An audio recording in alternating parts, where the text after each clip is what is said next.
પંચાયત સમાચાર 24 માં આપનું સ્વાગત છે। દાહોદ જિલ્લા પંચાયતમાં ભારતીય જનતા પાર્ટીનું દબદબો યથાવત। પ્રમુખ પદે ગમાબેન મોહનિયા અને ઉપપ્રમુખ તરીકે વિજયસિંહ અમલિયારની કરાઈ વરણી। દાહોદ જિલ્લા પંચાયતના પ્રમુખ અને ઉપપ્રમુખ પદની ચૂંટણી પ્રક્રિયા કડક સુરક્ષા વ્યવસ્થા વચ્ચે સંપન્ન થઈ છે। જિલ્લા પંચાયતની કુલ 50 બેઠકોમાંથી 37 બેઠકો પર સ્પષ્ટ બહુમતી ધરાવતા ભારતીય જનતા પાર્ટીએ સત્તાનું સંકલન સુકાન જાળવી રાખ્યું છે। આ ચૂંટણીમાં શાસક પક્ષ ઉપરાંત કોંગ્રેસ અને આમ આદમી પાર્ટી દ્વારા પણ ઉમેદવારી પત્રો ભરવામાં આવતા ભારે રસ્સાકસીનો માહોલ જોવા મળ્યો હતો, પરંતુ અંતે સંખ્યાબળના આધારે સત્તાધારી પક્ષનો વિજય નિશ્ચિત બન્યો હતો।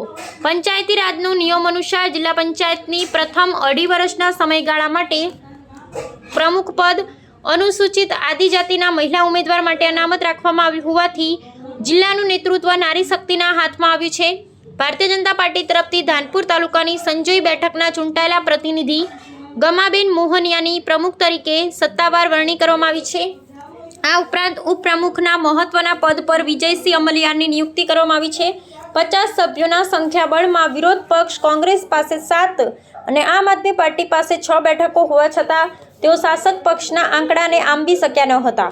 આ લોકતાંત્રિક પ્રક્રિયા દરમિયાન કોઈ અનિચ્છનીય ઘટના ન ઘટે તે હેતુથી વહીવટી તંત્ર અને પોલીસ વિભાગ દ્વારા ચુસ્ત પોલીસ બંદોબસ્ત ગોઠવવામાં આવ્યો હતો। પ્રમુખ અને ઉપપ્રમુખ ઉપરાંત પક્ષના નેતૃત્વ દ્વારા અન્ય મહત્વના હોદ્દાઓની પણ જાહેરાત કરવામાં આવી છે। પંચાયતની કારોબારી સમિતિના અધ્યક્ષ તરીકે સંગીતાબેન પટેલ, શાસક પક્ષના નેતા તરીકે ભૂપેન્દ્રભાઈ સંગાડા અને પક્ષના દંડક તરીકે મનીષાબેન ભુરિયાની વરણી કરવામાં આવી છે। ચૂંટણી પ્રક્રિયા પૂર્ણ થયા બાદ નવનિર્વાચિત હોદ્દેદારો અને પક્ષના કાર્યકરોમાં ભારે ઉત્સાહ જોવા મળ્યો હતો। દાહોદ જિલ્લા ભારતીય જનતા પાર્ટી અને જિલ્લા પંચાયતના પ્રમુખ તરીકે અમારા જે નવા વરાયેલા અને દાહોદ જિલ્લાના તમામ કાર્યકર્તા ભાઈઓ બહેનો મતદાર ભાઈઓ અને જે આજે પ્રમુખ તરીકે બેનની વરણી થાય ત્યારે હું બધાને ખૂબ અભિનંદન પાઠવું છું।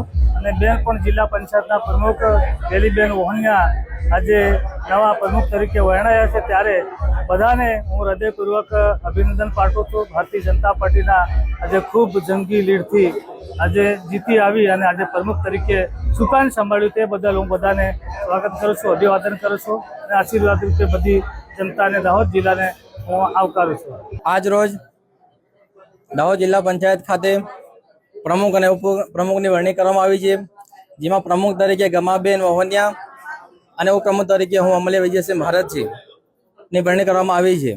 એમાં રાજ્યના તમામ હોદ્દેદારો, પ્રદેશના હોદ્દેદારો, જિલ્લાના હોદ્દેદારો, તાલુકાના હોદ્દેદારોનો આભાર વ્યક્ત કરું છું। સાથે સાથે આગામી સમયમાં દાહોદ જિલ્લા જે પ્રગતિ પર ચાલી રહ્યું છે એને આગળ કરીને વધારીશું, એ માટે અમે સ્ટ્રેટેજી ગોઠવીશું। 2047 સુધીમાં આપણો દેશ વિકસિત બને એ માટેના તમામ પ્રયત્ન કરીશું। ભારત માતા કી જય।